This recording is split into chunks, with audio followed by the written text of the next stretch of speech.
Bismillahirrahmanirrahim. Elhamdülillah ve salatu ve selamu ala Resulillah amma ba'd. Assalamu alaikum ve rahmatullahi ve barakatuh.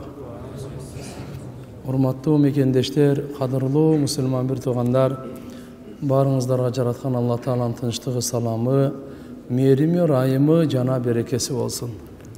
Жараткан Алла Таала барыбызга жакшы түндөрдү, жакшы күндөрдү, жакшы дос кошуналарды насип кылсын. Жаман түндөрдөн, жаман күндөрдөн, жаман дос кошуналардан Аллахым барыбызды сактасын. Аллахым ыймандуу жашоо берсин. Ырайымдуу, берекелүү, ынтымактуу жашоо берсин. Ыймансыз, ырайымсыз, бөлүнүп жарылган, караңгы, күнөө жашоодон Аллахым барыбызды сактасын.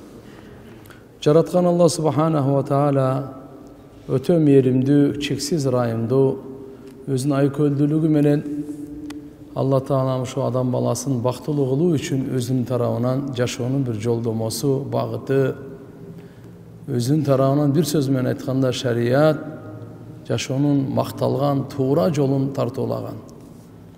Пайгамбарыбыз саллаллаху алейхи ва саллям адамзатка үлгү, бардык инсаниятка жол башчы, бүткүл ааламга ырайымдуу, эки дүйнөнүн тачы, ушундай улук касиеттүү бизге дин алып келип берген. Дин менен Алла Таалам бизди бактылуу кылат, даражабызды көтөрөт, күнөөлөрүбүздү кечирет, жамандыктан сактайт, өзгөчө түбөлүктүү дозоктун отунан сактайт Аллахым. Ошон үчүн иншалла Алла Субханаху ва Тааланы таанып жашайлы, Алла Таалага шүгүр кылып жашайлы, Алла Тааланы эстеп жашайлы, Алладан кечирим сурап жашайлы. Алла Тааладан сурап, тилеп, Алладан коркуп, үмүт кылып жашайлы. Динибизде ушундай Алланын буйругун аткаруу дагы ибадат, кайсы нерседен тыйса, ошондон тыйылган дагы ибадат бизде. Адал нерселерди аткарууда, ибах, мубах нерселер булар ибадат. Арам нерседен тыйылган дагы бул дагы ибадат. Эми ушун тескерисин караңыз. Күнөөлөрдү кылууда тыйылган нерселерди аткаруу бул күнөө. Буйруктарды аткаруу дагы күнөө да. Бизде туугандар арак ичип, оорулук кылып, зына кылып, сүткорлук, кумар ойноо бул күнөө ушу менен эле чектелбейт. Туура, булар тыйылган нерсе, ушуну аткарсаң күнөө болот. Бирок буйрулган нерселер бар. Намаз окуу деп атат, Куран окуу деп атат, чын сүйлөө деп атат. Мисалы, адилеттүү бол деп атат. Зекетиңи бер дейт, кайрымдуулук кыл дейт. Ата-энеңе баш ийип, ушуларды аткарбасаң күнөө бул дагычы. Бул дагы бекен күнөө. Ошон үчүн Алла Субханаху ва Таала Кур'ан-ы Каримде өткөнкү сабакта Хужурат сүрөсүндө айтканбыз: "Ва карраха илейкумул куфра вал фусука вал исян." Алла Субханаху ва Таала силерге жактырган жок, капырлыкты жек көрдү. Фасыктыкты жана исян. Фасык деп эмне айттык эле? Тыйылган нерселерди аткарган бул фасык. Буйрулган нерселерди аткарбаган бул исян, тоң моюндук. Ушу экөөнүн тең сакта. Экөө тең жаман нерсе. Тыйылган нерсе Алла Таалам тыйды. Аракка жакындабагыла, зынага жакындабагыла, кумарга жакындабагыла, уурулукка жакындабагыла, сүткорлукка жакындабагыла. Алла Таалам тыйды. Ошого ошону аткара турган болсоң, фасык болуп каласың. Фасыктардын иши эч качан оңолбойт, жүрөгү эч качан тынчтанбайт, алардын жүзү жарыбайт, кабыр эч качан нурланбайт. Ахирети караңгы, түбөлүктүү дозок туганда. Ошондуктан сактанышыбыз керек. Фасыктыктан дагы, фасыктык сөз менен деле болот, иш менен деле болот. Мисалы, арак ичүү фасыктык, бул амал менен да. Зына деле, сүткорлук деле, кумар деле. Ошол эле кезде сөз менен да фасыктык кандай? Сөккөн, тилдеген, тили мененчи? Тили менен болгон фасыктык. Кур'ан-ы Каримде аз келет: "Ва ла талмизу анфусакум ва ла танабазу бил алqab. Би'сал исмул фусуq ба'дал иман. Ва ман лам ятуб фа улайка хумуз залимун." Мына Алла Субханаху ва Таала эмне дейт? Силер өзүңөрдү бири-бириңерди айыптабагыла. Тилиңер менен тигин айыбын буга, буну айыбын буга деп бири-бириңерди жаман лакап менен, жаман прозвище, жаман ат менен атабагыла. Өзүнүн аты бар. Эгерде атай турган болсоңор, жакшы ат менен атагыла. Сүйүндүрө турган, кубандыра турган, машалла, батыр, берешен, таква, Алланын кылыч, Алланын арыстаны, азамат мисалы. Мисалы аттар толтура да, жакшы ат издей турган болсок, ат толтура. Ошон үчүн Алла субханаху ва тааля жаман ат менен лакап коюп, бири-бириңерди атабагыла деп, "Вала танабазу бил алқаб" деп Алла таалам буйрук берген да. Эмне айтып атат? "Бисал исмул фусук ба'дал иман." Имандан кийин жаман ат атоо өтө жаман нерсе бул да. Момун адамга өзүнчө мындай жаман нерсе бул. Ошон үчүн ким мындан тооба кылбаса, мына ошолор залым адамдар деп Алла субханаху ва тааля айтат да. Демек, тил менен деле кол, тил менен, фи'л, өзүнүн амалы менен де кете берет. Мисалы хадисте пайгамбар саллаллаху алейхи ва саллям мындай дейт тугандар: "Сибабул муслим фусукун ва киталуху куфрун." Сибабул муслим, мусулманды сөгүү. Энени деп ашатып сөгөт го бизде. Да бир жаман эмелер. Жок, уже токтош керек бул тилден. Тугандар, мусулман адам сөкпөйт. Буну фасыктык деди. Тил менен сөкпөңүз. Канча ачуулансаңыз дагы тилди тартканга аракет кылың.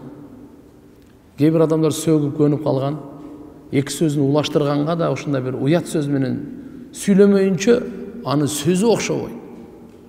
Тамакта тузу жок болгондой, буну өзгө ошондой сезилип калганда, аны көнүп калган ар бир эки сөзүнүн ортосунда эле уят сөздү кошот.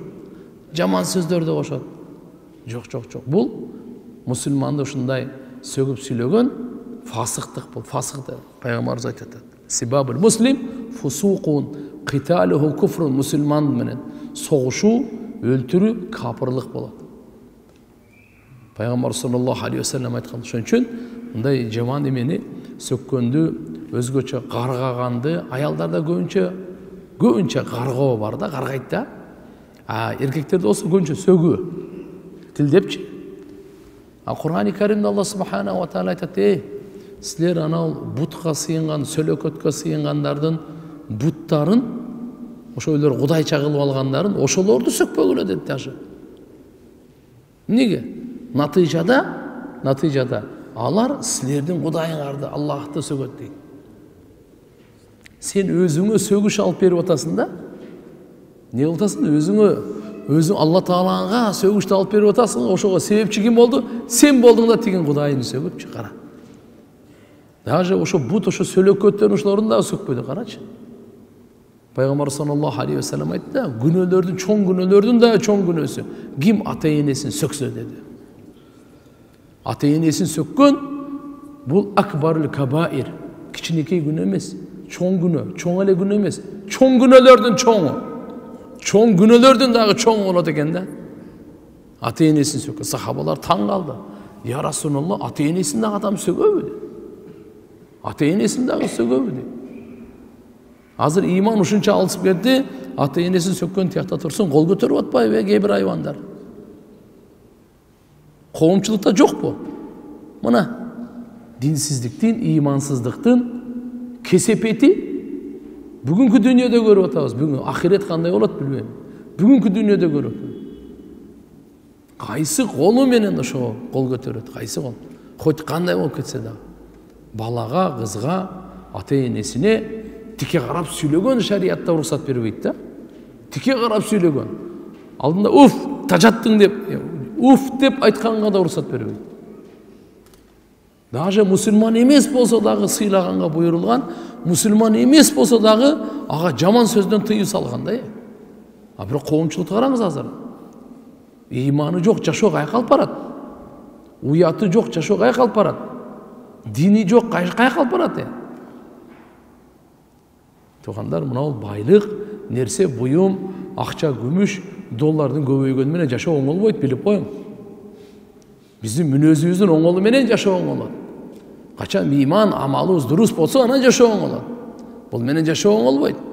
Бүгүнкү күндө караңыз, бүткүл дүйнөдө, Кыргызстанда, ар бир айыл, эми көпчүлүк уруш, жаңжал, талаш, тартыш, эмне себептен? Жүрөктө ишеним бузулганда, Ишеним кандай бузулган? Алла жаратып койгон нерседен жашоо оңолот деген ишеним бар да.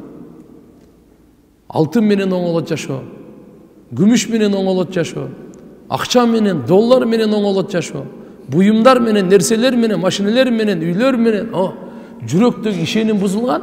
Ошон үчүн кандай? Болду. Ошон үчүн жан чыгып кетет деген, кичине акчага зыян тийип, дүйнөгө зыян тийсе. Бир тууган ошон үчүн соттошуп атат. Аял менен күйөөсү ошон үчүн ажырашып атат. Дос менен дос ошон үчүн бирин бычакташып атат. Бардыгын карай турган болсоңуз, түп тамыры дүйнө талаш. Дүйнө талаш, акча талаш. Мага мындай болуш керек эле, тигиндей болуш керек эле. Ишеним бузула турган болсо, жатак тургандар. Ишеним эле оңолсо, момент ушу уруштун баары токтойт. 1 секундта токтойт ушунун баары. Ишеним кандай? Жүрөктө Алла менин жашоомду оңдойт. Амалым оңолсо, ошого карата оңдойт. Алла өз кудурети менен оңдойт. Нерселердин негизи эмес, амал негиз. Алланын өкүмү негиз, пайгамбардын сүннөтү негиз деген жүрөккө ишеним келсе, мен амалымды оңдойн. Өкүмдү Алла Таалага баш ийимди ошону оңдойн. Пайгамбардын сүннөтүн аткарганды оңдойн деген, Алланын өкүмүн, пайгамбардын сүннөтүн аткарсам, Алла мени өзү разы болуп, кудурети менен бактылуу кылат деген ишеним жүрөктө болуш керек да. Болбосо адам кыйналат. Байлыгы менен кыйналат, бийлиги менен кыйналат, чырайы менен кыйналат, күчү менен кыйналат, бардыгы менен. Ошон үчүн Бухари шарифте, Муслим шарифте хикая, о риваят келет. Субханаллах. Бир киши жер саткан экен. Экинчи киши сатып алган экен. Жер саткан киши саткан. Акчасы менен сатты, жерди сатты, болду. Акчасын толук алат. Сатып алган киши жерди алат. Соода бүттү. Сатып алган кишинин жүрөгүндө ишеним туура экен да. Ишеними Аллага болгон ишеним экен да. Ошол жеринде кичине казса, бир нерсе казган го, бир керек жараганы казса. Ошол жерде бир кап алтын чыгып калат. Алтын. Бул айтат, мен жерди го сатып алдым, бул алтынды сатып алган жокмун. Бул меники эмес дейт. Бирөөнүн акысын кантип мен алам? Бул ошо хозяин унутуп калыптыр бул. Ушул жерди ушундай сатып алган турбайбы деп. Мен буну сатып алган эмесмин деп ишенимди караңыз. Эгерде жүрөктө алтын менен жашоо оңолот дегенде ошо 1 граммын бербейт эле да агачы. Сатып алдым, бүттү, бул жак жашоо Гүлүстан. Жашоо буякта эми баягы биз азыр укмуш эми чиркичи. Анандай. Анан жашоосу жок, жүрөгүндө ишеним туура. Алла көрүп турат, билип турат, Алла бардыгын жараткан, Алла Таала мындай. Алла мени бактылуу кылат, бул менин акым эмес дедим. Тиге барат. Таксыр ушундай болуп калды. Мен сизден жер сатып алдым го. Ошо жерде ошо бир казсам, бир кап алтын чыгып алды. Мен сизден алтын сатып алган эмесмин. Бул алтыныңызды алыңыз да алып кетиңиз аны.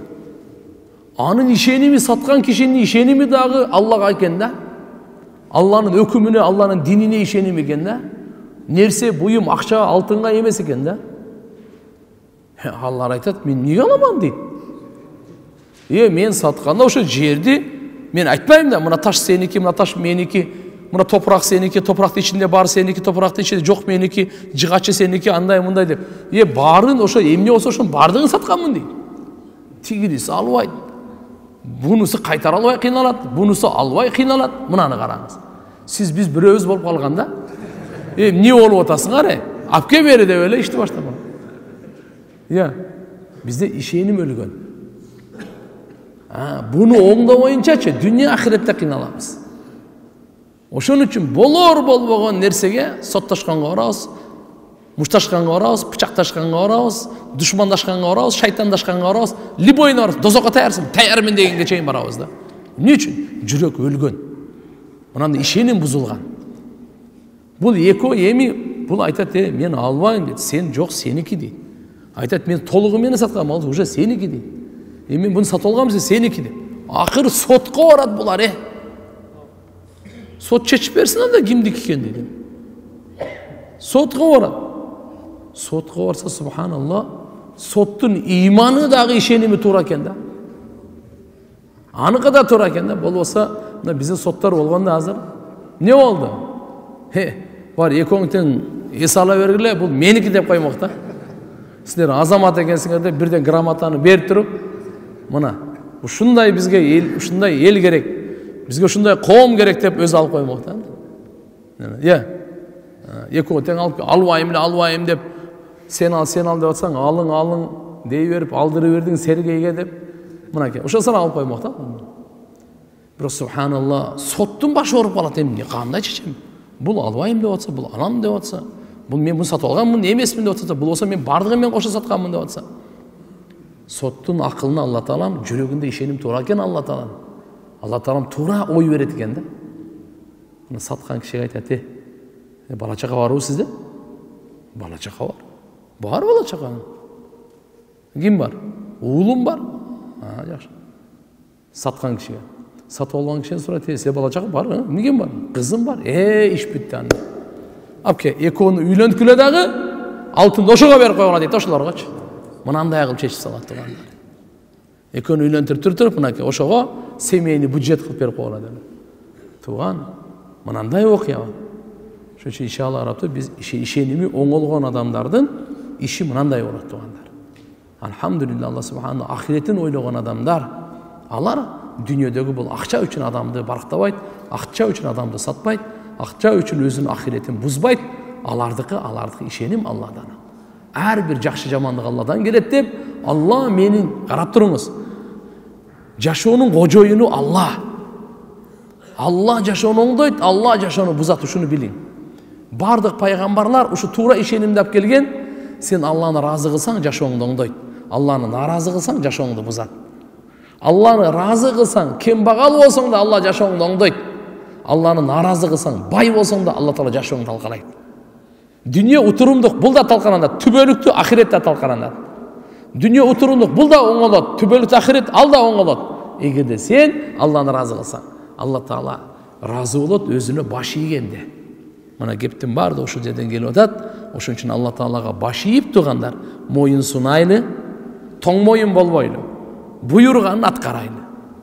Алла Таала буйрдубу? Алла субхана ва таала буйруп атат. Мага гана ибадат кылгыла. Бүттү. Алладан башка эч кимге ибадат кылбайт. Алла субхана ва таала мага шүгүр келтириле. Болду, Аллага шүгүр келтиребиз. Намаз окугула мени эстеш үчүн. Болду, окуйбуз. Чын сүйлөгүлө, чынчылар менен бирге болду. Болду, все. Болду. Алла субхана ва таала мага жакын болгула, жакшы адамдар менен жакын болгула. Болду. Бейбечараларга райымдуулук кылгыла. Ата-энеңерге эң чырайлуу мамиле, чырайлуу кызмат кылгыла. Туганчылык мамилени бекем кармагыла деп. Бардык адамдарга салам айткыла. Болду, салам айтабыз. Курсак ачкандардын курсагын тойгозгула. Болду, тойгозобуз. Кийим кийгизгиле, кажетин бүтүргүле. Болду, все. Алла субхана ва таала дуа кылгыла, Алланы зикир, Куран окугула. Болду. Ушунун бардыгын аткаруу Алла Тааланын буйруктары. Күн сайын бизге жүздөнүп турат. Жамгыр нөшөрлөп жайт го. Андан да көп да Алла субхана ва тааладан аткарам дегенге. Ошон үчүн Алла субхана ва таала тыйган нерселери бар, андан тыйлайлы. Ширк келтирбейле, кафырлык кылбагыла, эки жүздүү болбогула. Мага башкага биортоңордон чагымчылык болбосун. Жалган сүйлөбөгүлө, тыйы салып атат да. Аракка вообще жакындабагыла, жетимдин малына вообще жакындабагыла. Алла субхана ва таала тыйы салып атат. Кумарга жакындабагыла деп атат. Бана Алла субхана ва таала уурлукка жакындабагыла, зынага жакындабагыла. Алла тыйы салат. Текеберленбегиле, көр албастык кылбагыла. Баардын Алла субхана ва таала. Бирөөнүн акысына кирбе, бирөөгө жала жаппа, жалган күбөгө өтпө. Алла субхана ва таала тыйы салып атат. Демек түшүндүк тугандар, Алланын буйруктары дагы бар экен. Буну авамир деп коет. Амр, буйруктары. Алла Таала аткарууга буйрук берген да. Бул дагы биздин бактылыгыбыз ушул жерде турат да. Экинчиси Алла субхана ва таала навахи деп коет. Нахи тыйгандары да, тыйгандары Алла Таала тыйып салганда, буну кылба, запретти берген да. Вот ошолорду дагы анакей ошодо токтошубуз керек. Себеби анын артынан жаман нерсе турат. Буйрган нерсенин артынан жакшы нерсе турат. Демек экөө нерсе.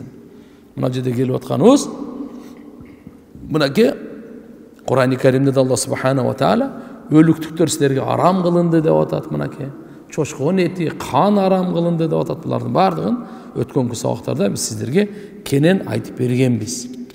Кенен айтып бергенбиз буларга да. Эми Allah Teala'dan وَلَكِنَّ اللّٰهَ حَبَّبَ إِلَيْكُمُ الْإِيمَانِ وَزَيَّنَهُ فِي قُلُوبِكُمْ. Bir Allah Teala sizlerge imandı süykümdü kıldı dedi de. İyi mi karanız?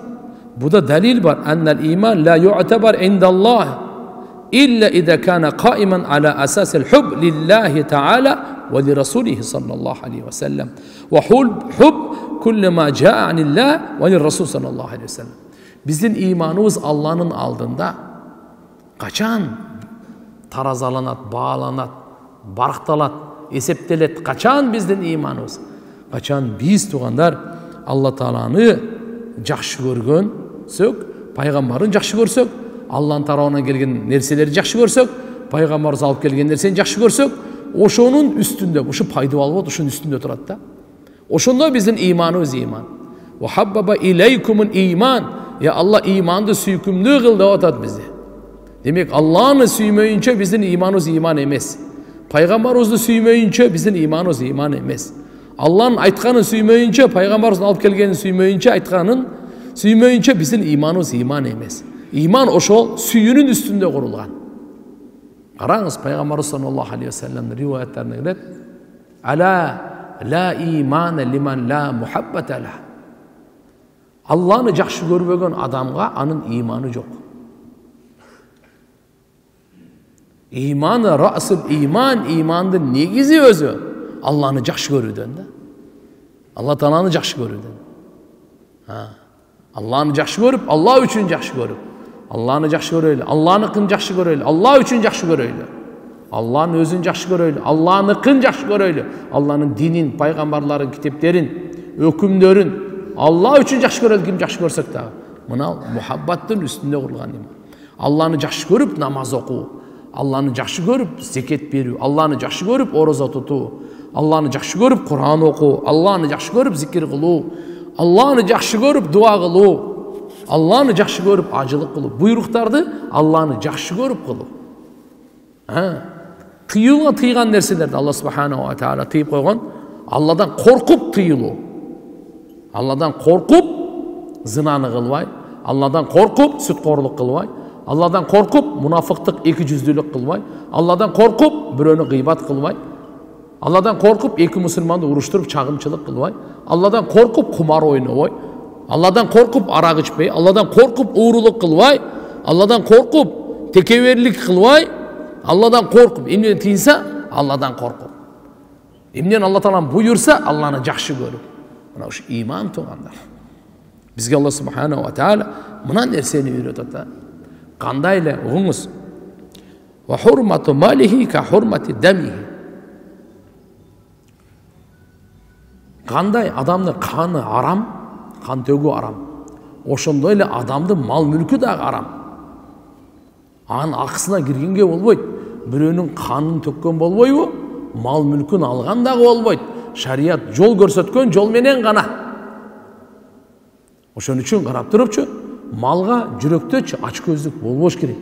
Oşu meni kursağım toygosun, meni giygizsin, men birsem alıp bersin, anday tigindey жок. Bul arqılı жүрөк buzulат eкен da. Жүрөк оңолбойт bul arqılı. Allah'ım inşallah жүрөктү байкоочу, жүрөккө көз салуучу, жүрөктү тыңшоочу Allah subhanahu da bardığını bile turgan. Şoň üçün inşallah biz Allah'a menen çyn bola bereyli, Allah subhanahu wa ta'ala bardığını çyn kılap. Demek Allah Teala jek көргөндү jek көрүү, Allah жақсы көргөндү жақсы көрүү iman. Эми musulman Allah jek көргөн nersени musulman кантип жақсы көрүшү мүмкүн? Мүмкүн эмес. Allah жактырбаган, Allah jek көргөн. Ошону musulman кантип жақсы көрүшү мүмкүн? Жок. Demek musulmandын imanı var. Musulman аны жақсы көрбөйт эч качан. Allah jek көргөндү, Allah жақсы көрбөгөндү, аны жақсы көрбөйт эч качан. Kur'an-ı Kerim'de Allah subhanahu wa ta'ala mında deydi: "Ve qada rabbuka an la ta'budu illa iyyahu ve bil validayni ihsana." имма яблуганна индакал аль-кибар ахадухума ау килахума фала тақул лахума уф вала танхархума ва қул лахума қаулан карима. Ай, Робың өкім шығарды, шешім шығарды. Алладан башқаға сіздер ибадат қылбағыла, сыйынбағыла. Жана ата-енеге ең жақсы мамиле қылғыла. Екінің бірі же екі тең қарылыққа жетіп қалса, қартайып қалса, так, фала тақул лахума уф. Уф деп айтпа, Уф дегені жүрегін ренжіте тұрған сөз айтпа деген сөз. Алла бұйрық берді. Фала тақул лахума уф. Уф деген сөзді айтпа дейді. Вала танхархума. Ал екеуіне қақпа, жирікпе. Жооп бергенде, жана башқа қылғанда, жирікпе, қақпа. Ва қул лахума қаулан карима. Не қылайын анан десе? Кереметті сөзді сөйлей бер. Сыйлы сөз сөйле. Урматтуу сөз сөйлө. Ал экөө карыса же экөөнүн бирөөсү карыса десе, буна жаш кес, ата-энең жашыраак болсо боло берет деген кеп чыкпайт бу. Түшүнөсүңөрбү? Бул жерде Алла субханаху ва таала айтып атканы, экөөнүн бирөөсү карылыкка жетсек же экөө тең же экөөнүн бирөө ошондо деген сөзү сиз ойлобоңуз, жаш кезде боло берет экен депчи. Жок. Жашында дагы болбойт, ата-эне жаш болсо да. Бұл жерде қарылықты өзгөчө белгілейінде, қарылықта өзгөчө көзіңді ач деп атады. Себеп дегенде жашында анча-мынча ишти саңа айтпайлы өз эле кылат. Колунун күчү бар, путунун күчү бар. Қарылықта сенин колуң карап калганда, кызматка муктаж болуп калганда, ошол жерде уфуңду токтот деген сөз да. Ошол жерде сен жирикпе, ал катыгыраак тиет. Жашында деле катуу тиет, бирок қарылыкта катыгыраак тиет. Ошончо айтып аткан сөзү бала. Алла субханаху ва таала кийин күнөөлөрдүн түрлөрүн зикир кылып айтып атат. Вала тажа ядак маглула ила унуқик. Колуңарды мойнуңарга байлап, мындай сараң болбогула. Өтөдөн ачылып чачылып бардыгын жок кылып жүрбө. Таптакыр сараң болбо. Мусулман ортодо. Хайрул умур аусатуха. Иштердин эң жакшысы ортосу. Эчтеке чыгарбай сараң болбо. Бардығын чачы беріп, ештекені қалтып, бардығын сарп беріп, ертесі күні өзің тілемші болып қала тұрған деңгейде андай сарптаба. Екөнің ортасында. Алхамдулилlah, өзіңе да жетішті, ақыл менен сартта. Бұры сарттағанды тоқтатпа. Аз болса да, кішіне болса да сарттап тұр. Мұнаке. Ушул жерде айтып атат Алла субханаху ва таала: "Вала тактулу ауладакум хашията имлак." Балдарыңарды силер ачкачылыктан коркуп өлтүрбөгүлө дейт. Ол не дегени карап турмун, ачкачылыктан коркуп. Ушу балам чоңойсо мен менен ушу рызкыны талашат экен да.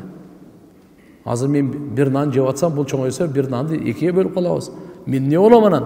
Жарым нан менен. Да эки балалуу болуп калсам, 3төн 1 калат экен мага. Мына иманы жок адамдын ою, көз карашы ушундай. Алла Таала айтат: "Силерге дагы балдарыңарга да рызкыны биз беребиз. Силер көп балалуу болгондон коркпогула" dedi.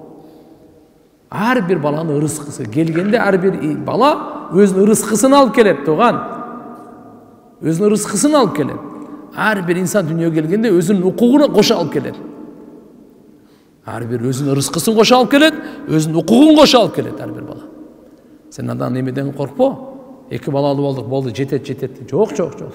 Мусулман пайгамбарыбыз айткан: "Үйлөнгүлө, ак нике менен баш кошуп, көбөйгүлө, көп балалуу болгула, кыямат күнү мен сыймыктанамын" деген. Буларды кантип багам деп сен ал жагын ойлобо. Алла өзү багат. А сен тарбиясына себеп болуп кой. Мына ошо. Не деп атат анан? "Вала тaqrabu zina", зинага жакындабагыла.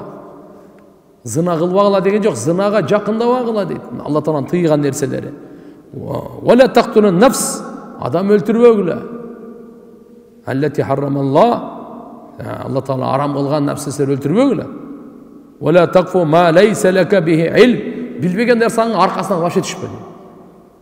Билбеген нерсеңдин артынан түшпө. "Инна сам'a wal basar wal fuad kullu ulaika kanu anhu mas'ula", анткени көз, кулак, жүрөк ар бири кыямат күнү суралат. Hazret Qatada rahmatullah aleyh aytat: "Билбеген нерсеңдин аркасынан түшпө" дегени, görбөгөнүңдү көрдүм деп айтпа. Укпаганыңды уктум деп айтпа. Билбегениңди билем деп айтпа. Анткени көз, кулак, жүрөк ушунун ар бири кыямат күнү суракка тартылат. Көз өзүнчө сурай, кулак дагы, жүрөк дагы ар бири сурак берет. Ошон үчүн билбеген нерсеңдин аркасынан түшпө. Билбейм, ушу турасы, мен билбейм аны. Мен аны тааныбайм. Эмне үчүн ушактайм? Эмне үчүн жала жабам? Мен жанында жүрбөсөм, тааныбасам, көрбөсөм, ал жерде болбосом, эл айтканы мен айта бере турган мен акмак эмесмин мен ал. Мен өзүм ынансам айтам, ынанбасам айтпайм, эртең кыяматта мен кантип жооп берем мен? Мына Алла субхан. Вала тамши фил арди мараха. Эй, жерде герсейип баспа. Жерде эмне дейт? Жерде герсейип, канаты жайып. Жерде тирнеп. Текеберленип баспа, герсейип баспа. Менменсип, кыйынсып. Алла субханаху ва таала буйрук. Тоонун үстүнөн чыгып кетпейсиң. Жерде тешип бере албайсың. Жок, жерде жөнөкөй эле бас. Алла таалам берген. Алхамдулилlah. Кичпейил менен бас. Ушулардын бардыгын эмне нерседен тыйып келатканда акырында Алла таала мындай дейт да. Kullu zalika kana sayyuhu inda rabbika makruha. Allahu akbar. Ушул нерселердин бардык жамандыгы Алла тааланын алдында жек көрүлгөн дейт. Зынанын жамандыгы Алланын алдында жек көрүлгөн. Текеберленип баскандын жамандыгы Алланын алдында жек көрүлгөн. Адам өлтүрүүнүн жамандыгы Алланын алдында жек көрүлгөн. Сараңдыктын жамандыгы Алланын алдында жек көрүлгөн. Бардыгын айтып келип туруп, Алла субханаху ва таала ушуну айтып да. Ушунун баарынын жамандыгы сен Робуңдун алдында эмне? Өтө жек көрүлгөн да. Жакшы көрүлгөн нерсе эмес деп. Эми факайфа яжуз лил муслим аюхиб ма якраху Аллаху таала. Эми мусулман адам Алла жек көргөн нерсени кантип жакшы көрүшү мүмкүн? Мусулман кантип зынаны жакшы көрөт? Кантип сараңдыкты жакшы көрөт? Кантип адам өлтүрүүнү жакшы көрөт? Кантип текеберленгенди жакшы көрөт? Мусулман муну жакшы көрбөйт. Алла жек көрүп атканды мусулман жакшы көрөт. Жок, мусулманга жайыз эмес, уруксат эмес, лайык эмес, туура келбейт мусулманга дейт. Тек мусулман адам жакшы Алла жек көргөндү жакшы көрбөш керек.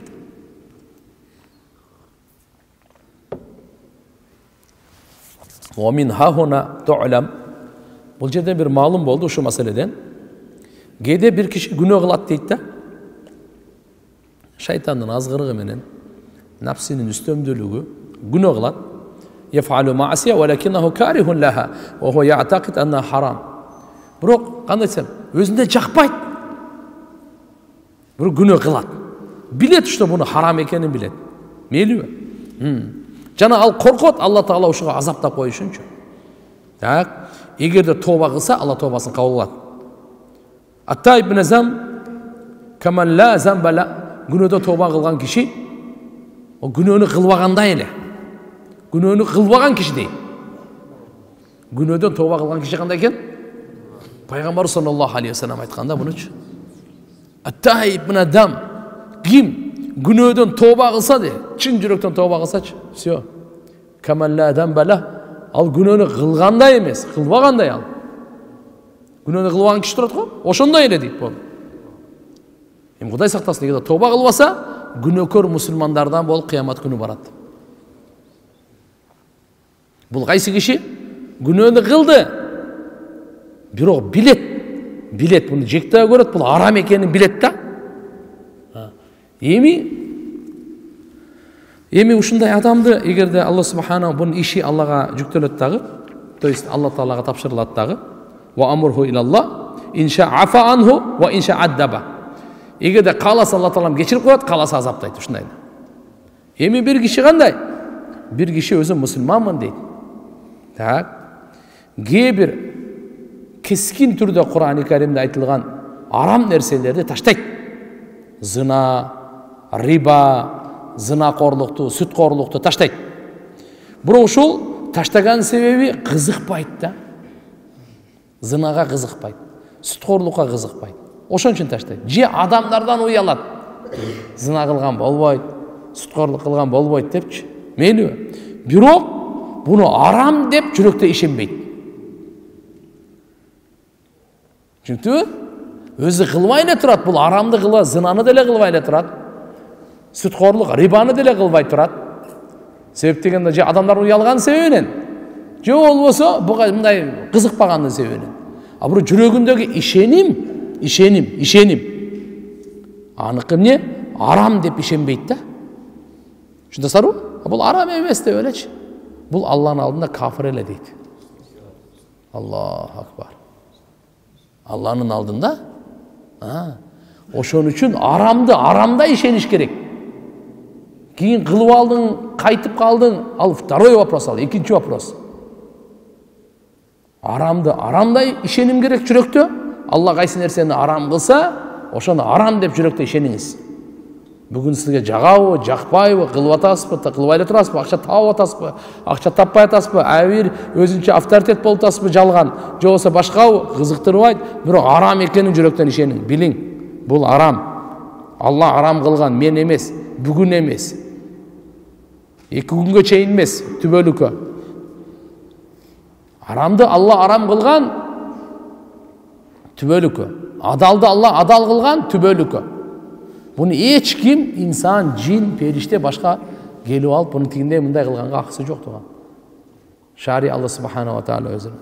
Так? Бирок аны кандай арам деп этикад кылбайт да. Же болбосо мындай деши мүмкүн ал. Эми бенделерге зулумдук болуп калат, ошон үчүн Алла таала тыйса керек деп. Бирок өзү жакшы көрөт да. Аны кылбаса дагы жакшы көрөт. Зынаны кылбайт, бирок жакшы көрөт. Сүткорлукту кылбайт, бирок жакшы көрөт. Буну арам деп билбейт. Алланын алдында бул кафирлик болуп калат дейт. Өзүм бул дүйнөдө мен мусулманмын деп күркүрөгөнү менен туган Алланын алдында сен анын эсептелбейт дейт. Алла арам кылганды сен кантип сен жакшы көрүп жүрөсүң? Алла арам кылганды сен кантип жакшы көрүп атасың? Кантип сен ошону арам эмес деп туура көрүп атасың? Аллаху акбар. Аллаху акбар. Бул өзүн дүйнөдө мусулмандардамын деп эсептесе дагы, Алланын алдында дүйнө ахиретте мусулмандардан эмес болуп калат дейт. Эгерде Алла арам кылган нерсени жакшы көрүп, аны адал дей турган болсо чатакта. Алланын арам кылганын арам эле дейт, бирок ошо напсы бала да. Не кылайын эми деп күнөөгө батып калам, бирок арам экенин билем депчи. Бул күнөөкөр, бирок Алланын алдында бул кафир эмес бул турган. Ошон үчүн мына жерден мусулман адам өтө этияттаныш керек. Демек, Алла субханаху ва таала иманды бизге жүрөктөрүбүзгө сүйкүмдүү кылып, кооздоп, капырлыкты, күнөөкөрлүк, тоң моюндукту бизге жек көрүп, ким ушундай кылса, андан кийинки аят: улайка хумур рашидун. Мына ушулар туура жол тапкандар дейт. Капырлыктан жиркенген, күнөөлөрдөн жиркенген, бузукулуктан жиркенген, иманды жакшы көргөн, ушулар туура жол тапкандар. Ушулар туура жолдар. Улайка хумур рашидун. Пайгамбарыбыз айтат го, хулафа рашидин. Мени хулафа 4 халифам рашидин деп түз жол тапкандарды айтат. Биринчи ошо рушд, рашд, рашад деген сөздүн мааниси бардыгы бир. Бул деген туугандар ошо туура жол тапкан, туура жолго түшкөндөрдү ушуларды айтат туугандар. Аллама Куртуби рахматуллахи алейхи айтат: рушд деп ал-истиқама аля тариқил хақ маат-тасаллубин фи. Түз жолда бекем турганды айтат экен туугандар. Түз жолго туруп тайып кетип, кайра жыгылып калып, ооп калып, мейли болуп, кыйшыйып калып. Жок. Түз жолда истиқамат бекем туруп. Намаз таштабайт, машалла. Чынчылдыгын таштабайт. Күнөөдөн сактанганын таштабайт. Азаматта болчу. Мына ушул Алла субханаху ва таала айткан улайка хумур рашидун ушулар. Мына ушулар түз жол туура тапкандар. Аллама Куртуби рахматуллахи алейхи айтат, алар түз жолго бекемдер дейт. Өзү бул сөз маат-тамаккун ва сабат маахуз мин ар-рашада ва хия сахра. Бул рушд, рашд деген сөз туугандар, сахра деп аска деген сөздөн алынат экенде, аска аябай бекем болот да. Аска таш ошондой бекем. Демек бул түз жолдо ошондой бекем дейт. Анча-мынча шамал, жамгыр буну нар жак бер жакка кыйшыйтай албайт да булчу. Бул ошо турганда аска бар го. Ушундай. Демек рушд, рашад, рашд бардыгы бир сөз. Бирок кээ бир аалымдарыбыз ошондой тил жагынан лугави деп коет ушулардыкын. Кээ бирлери рушд деген салахул амр фид-дин ав дуния ав фихима. Ва ама рашд бил фатх фа хува салах вал истиқама фи амри дин. Рушд деген менен раштты экөөнү бөлүп айткан дейт. Бул дин жана дүйнөдө ишин оңолуусу. Иштин оңолуусу мына ушуну айтат рашд деп. Жаса ушуну айтат рушд деп. Кээ бирлер дагы мисалы буну рушту хидаят деп коебуз. Рушд, рашд, рашад булар сөздү баягы орусча айтмакчы благочестие деп коет го бул. Акылдуулук. Ушу мааниде дагы аң сезим, акыл буга иншалла. Кандай болгон чакта дагы бу руш деп улайка хумур рашидун деп Аллах субханаху ва таала айтат. Фадлан миналлах, Аллахнын тарабынан бул айкөлдүүлүк, ва ни'ма жана немат, валлаху алимун хаким, Аллах билүүчү, данышман. Мынакей аят. Бүгүнкү азыркы сабагыбыз тугандар ушулар менен. Демек Аллах субханаху ва таала кимге туура жол берсе, кимди Аллах таала ушу күнөөнүн жиркеничин жүрөгүнө салса, кимге иманды сүйүүсүн салса, бул туура жолго түшүү Аллахнын нематы экен да. Бул Аллахнын айкөлдүүлүгү, Аллах ар кимге бере бербейт. Аллах сүйгөнүнө берет. Ошон үчүн иншалла бул Аллахнын нематы дагы, айкөлдүүлүгү дагы да болчу. Ошон үчүн Аллах таалага көптөгөн шүгүр келтиришибиз керек. Аллах ар кимге бере берет, кимге берсе айкөлдүүлүгү менен берет. Бунун карама каршысында гай деген бар. Адашуу деген сөз. Куранда Аллах таала Бакара сүрөсүндө айтат: "Ла икраха фид-дин." Динде мажбурлоо жок. Кот табаянда рушд минал гай. Мынакей ачык айкын болду. Түз туура жол адашуу жолдон ачык айкын болду. Оңолуу бузулгандан ачык айкын болду. Бул баягы бардык адамга бу түшүнүктүү эле. Нардагынан ынанабы, билеби, билбейби, все равно жүрөгүнөн признавать этет ал. Жөн эле баягы кур намыска алдырып кабыл албашы мүмкүн. Бирок караңыз, адашуу ал ачык айкын, туура жол ачык айкын. Оңолуу, бузулуу бул экөө тең ачык айкын нерселер. Ошон үчүн айтылат, эгерде акыл бар инсан бир аз ойлонсо, пайгамбар саллаллаху алейхи ва саллям алып келген жолу эң пайдалуу жол, эң ийгиликтүү жол, эң кутула турган жол. Пайгамбар саллаллаху алейхи ва саллям алып келген жол ушундай да. В любом случае утасын туган. Дүйнөдө да, ахиретте дагы эң пайда ушу жолда, пайгамбарыбыз алып келген жолда. Пайгамбарыбыз Аллахнын тарабынан таза жашоонун жолун алып келген, райымдуу жашоонун жолун алып келген, берекелүү жашоонун жолун алып келген, ынтымактуу жашоонун жолун алып келген. Жөнөкөй эмес. Ал сизге дагы, коомчулукка дагы эң пайдалуу, эң берекелүү, эң нурлуу жол ошол турганда. Бунда бардык жакшылыктар бар. Ушунун тескерисинен эле гай бул адашуу, бузукулукка алып келет, күнөөгө алып келет. Акыры бунун кесепети жалгыз өзүңө да тиет, коомчулукка да тиет да. Коомчулукка да тиет. Кур'ан-ы Каримде Аллах субханаху ва таала айтат: "Саасрифу ан аяти аллазина ятакаббаруна фил ард бигайрил хак ва ияра кулли аятин ла ю'мину биха." Жер бетинде жазыксыз текеберленген. Мен мына ошолордон өзүмдүн аятымды буруп коем. Эгер алар ар бир аятты, бардык аятты көрсө да иман келтиришпейт дейт да.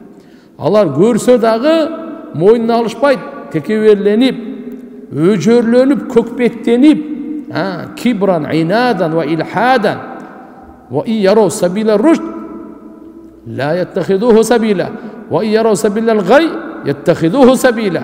Далика бианнахум каддабу биаятина ва кану анха гафилин. Угуп эгер алар туура жолду көрө турган болсо, аны жол тутушпайт. Эгер алар адашуу жолду көрүшсө, аны жол кылып кармап алышат. Бунун себеби алар биздин аят белгилерибизди жалганга чыгарышат, жана ал аят белгилерден бейкапарлар. Алла акыл берди, бирок акылды туура иштетпеди. Зыян өзүнө, башкага эмес. Bular soqurluqtu tandab alıştı. Walakin istahabbul ama alal huda, hidayattın orduna soqurluqtu, tuğra joldun orduna qarаңғылықты tandağanlar da. Bilip koyunuz tuğan, her bir günöde qarаңғылық бар, her bir günöde qıcalatçılık var, her bir günöge özü Allah'ın tarafından azap var, her bir günöge. Her bir günöge tuğan. Demek her bir günöde qorduk, kiçinekey günö olsa kiçine qorduk, çoğun günö olsa çoğun qorduk. Her bir günöde qarаңғылық, kiçinekey günö olsa kiçine qarаңғы, çoğun günö olsa çoğun qarаңғылық. Her bir günöde. Her bir günöde azap, kiçinekey azap, çoğunga çoğun azap. Her bir günöde.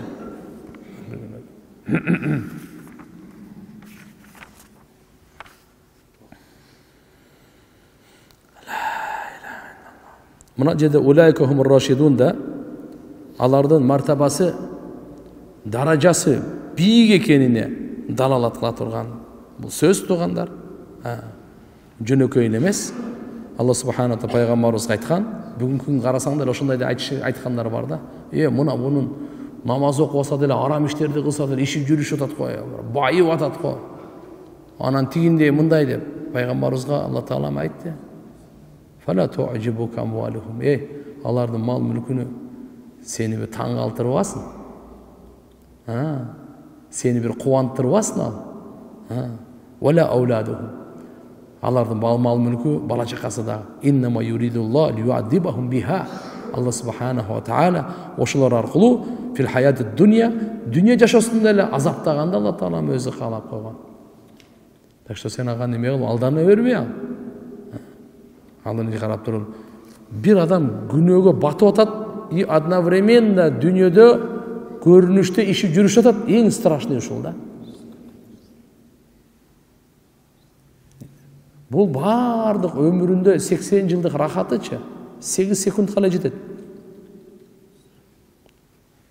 80 жылдық рахатын 8 секундтан жашоосуна пушайман болуп кетет. Тирүү жүргөнүнө пушайман болуп кетет. Кеч болуп калат, но все равно. Дүние өткөнү түш, калганы мечта. Өткөнү эмне? Түштө азыр өтүп кетти го. Барыңыздар мектепте окуган. Мектеп эмнеси калды сиздердин? Ойносоңуз, эч нерсе жок. Университет ишин. Өткөн жашоо ал жөнүндө түш эле. Калганы жөн эле. Арман да. Ура, мындай мечта кылып отурасың, мындай ушундай болсо экен, ушундай болсо экен. Хак Алла Тааланын каны. Ошон үчүн алданбайын. Дүние алдап коюп. Алла субханаху ва таала алдабайт. Алданбайт, шуну да бил, унутпайын. Алла субханаху ва таала бул аятта өзүнүн айкөлдүүлүгүн момун бенделерге жана аларга өзүнүн ушу иманга хидаят берген нематын айтып атат Алла субханаху ва таала. Ушу немат максат кылынган, талап кылынган, зикир кылган Кур'анда ихдина сиротал мустаким, сиротал лазина ан'амта алейхим деп. Мындайча айтканда иманга товфик берди деген сөз. Мындайча айтканда бу жерде тургандар момундун сый урматы Алланын алдында. Шаны бийик. Булар ушу момун Алланын айкөлдүүлүгүнө ушулар иманды жакшы көргөндөр, капырлыкты жек көргөндөр ушулар ылайыктуулар. Мына ушулар достойныйлар деп атат да. Ушулар бул Алланын улуу нематы. Албетте Алла субханаху ва таала иштерди кайерге кандай койгон өзү билет. Ар бир нерсе данышмандык. Алла данышманса. Бирөөгө оору берсе оорусунда данышмандык бар. Бирөөгө сыноо берсе сыноосунда данышмандык бар. Fi'lul hakim la yukhla anil hikma. Danışmandın işi, kılganı fiili danışmandıktan boş emez. Sözsüz danışmandık var. Siz ağa gıcalat bulmamız, işte Allah'a tapşırgandı öyle. Ufavvidu amri ilallah. İşimdi Allah'a tapşırdım. Kur'an-ı Kerim'deki ayet bu. Ufavvidu amri ilallah. Allah'a tapşırdım dedim işte. Allah subhanahu wa ta'ala qanday qo'ygan biladi. Wa alzamahum kalimat taqwa, taqvanın söz alardı bekem qarmadı. Wa kana haqqu biha wa ahluha wa kana Allahu bi kulli shay'in alima. Sahabalar mana shunday deb turganlar, Allar shu sözgö la ilaha illallah Muhammedur Rasulullah'a aqlule. Taqwa sözü. Булар акылуу, ушу ээлик кылгандар ушулар эле. Ушулар лайыктуу эле. Жөнөкөй эмес. Эми сахабаларды айтып атат эми. Бирок ким, буда далили бар, ким ошолордун жолуна түшсө, ага дагы Алла субханаху ва таала ушундай улуу сыйлыктарды берет.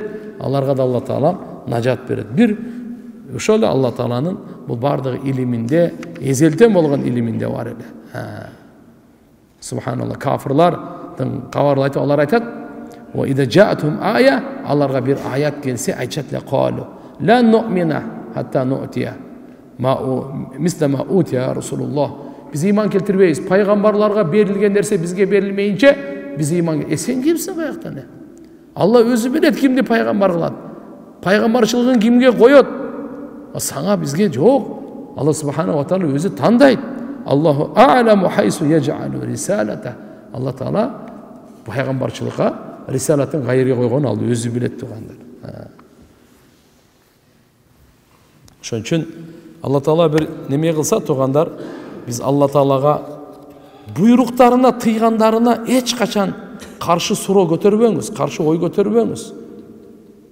Бул таксыр шайтандын кылыгы болуп калат. Жакшынакай билип коюңуздар. Алланын өкүмүнө каршы чыккан шайтандын азгыруусунан, Алланын өкүмүнө каршы чыккан шайтандын азгыруусунан. Шайтан да ошондой болгон.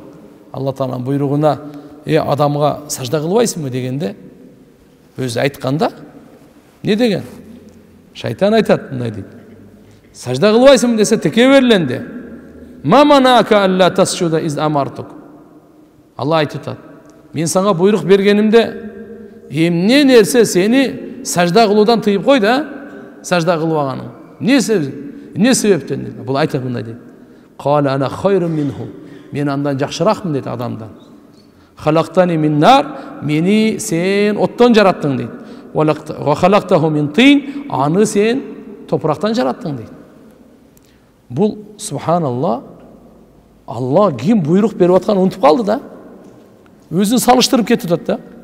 Бул болсо шайтан өзү мойнундаган, мойнуна алган, жаралган экенин, акыл, көз, кулак бардыгы Алла таала жаратып берген экен, айтып атат: "Халактани", сен мени жараттың деп атат шайтан, мойнуна алып атат. Оттон жараттың дейт. От эми дайыма бийик болду. Топурак, Адам алейхиссалам топурактан жараткан, шайтан оттон жаралган. Бул ойлонгон жок. Отко от, периштелер нурдан жаралган, оттон да улуу, оттон дагы жарык. Алар сажда кылып аткандан кийин мен жөн эле сажда кылайын деп ойлонгон жок. Бирок от бир нерсени кандай нерсеге тийбесин ал күлү кылат да. Топурак кайсы нерсеге тийбесе күлү кылат да. От менен топурактын айырмасы ушул. Шайтан менен адамдын айырмасы ушул. Түшүндүңүздөр? От кайсы жерге тийсе эмне кылат экен? Күл кылат, күл кылат. Түшүнөсүздарбы? Пепел, күл. Бардын күл кылат. Күйгүзүп жок кылат. Бир нерсени өстүрбөйт от. Бардын күл кылат. Топуракка кайсы нерсе тиймейинче, топурак кайсы күл кылат. Мынаны карашы мынандай. Эмне кылсаң? Адам топурактан жаралган, адам башка бирөөнүн өмүрүн жок кылып, күл кылып, өрттөп жок кыла турган үчүн жаралган эмес. Ким ошондой кылып атса билип кой, бул шайтан. Адамдын жашоосуна рахат тартуулап атса, курсанчылык, чырайлуулук берип атса, гүлдөтүп атса, жер кандай гүлдөтөт, кандай машала, жердин иши. Топурак кылай суу тийген, кандай кетет. Бул альхамдулилля, адамдын табияты ушул. Адамдын табияты топурак болуш керек. Адамдын табияты топурак болуш керек. Топурак пайдалуу, өстүрөт. Кандай гана нерсе болсо өстүрөт. Кандай нерсе болсо көбөйтөт. Кандай нерсе болсо машалла жашылдандыртат бара. Жытындагы чыгарат, даамындагы чыгарат. Бардык нерселер, жемиштердин бардыгын. Жерден чыгабы же оттон чыгабы? Жерден.